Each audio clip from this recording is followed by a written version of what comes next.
Hi friends, welcome to Samayal Vera level. இந்த வீடியோவில் நீங்கள் பார்க்க போகிறது மசாலா நீர்மோர். சம்மர் டைம் ஸ்டார்ட் ஆகிடுச்சு பார்த்தீங்களா, அதனால் நான் இன்றைக்கி மசாலா நீர்மோர் செஞ்சு காமிக்க போகிறேன். நம்ம சேனலில் ஜூஸ் ஐட்டம்ஸ்லாம் நிறையா வரப்போகுது, மறக்காமல் சப்ஸ்கிரைப் பண்ணிவிட்டு பாருங்கள் ஃப்ரெண்ட்ஸ். இப்போ மசாலா நீர்மோர் எப்படி செய்யலாம்னு பார்க்கலாம் வாங்க.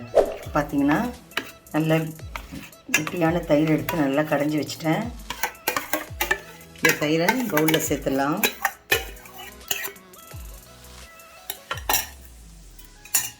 நான் 2 டம்ளர் ஐஸ் வாட்டர் தான் எடுத்திருக்கேன். உங்களுக்கு எவ்வளோ வேணுமோ அந்த அளவுக்கு தண்ணி சேர்த்துக்குங்க.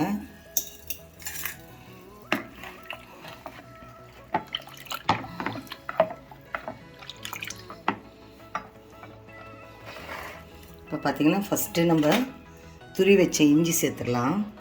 ரொம்ப இஞ்சி முக்கியமானது இந்த மசாலா நீர்மோருக்கு. சேர்த்துருவோம்.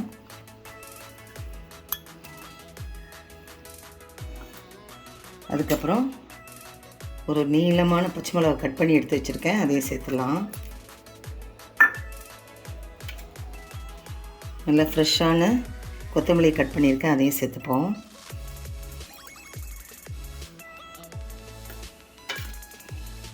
அதுக்கப்புறம் கட் பண்ண கருவேப்பிலை சேர்த்துடலாம். இதில் முக்கியமான ஹைலைட் என்னென்னு பார்த்தீங்கன்னா பெருங்காயம் தான்.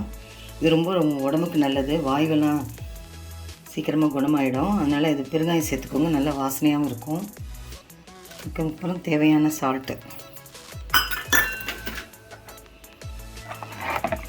நல்லா கலந்து விடுங்க.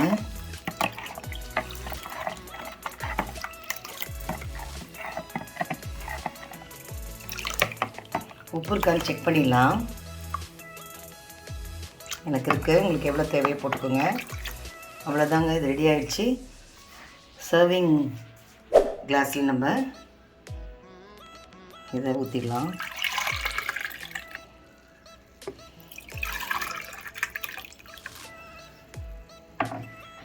அவ்வளோதாங்க, சுவையான மசாலா நீர்மோர் ரெடி. இந்த சம்மர் டைமில் இது ரொம்ப சுவையாக இருக்கும், பிடிக்கும், நமக்கு இதமாக இருக்கும். அதனால் இது குழந்தைங்களுக்கு செஞ்சு கொடுங்க. இதில் இஞ்சி பெருங்காயெல்லாம் சேர்த்துருக்கனால உடம்புக்கு ரொம்ப நல்லது.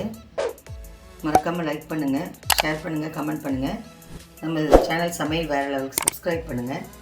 மீண்டும் அடுத்த வீடியோ உங்களை சந்திக்கிறேன். தேங்க்யூ.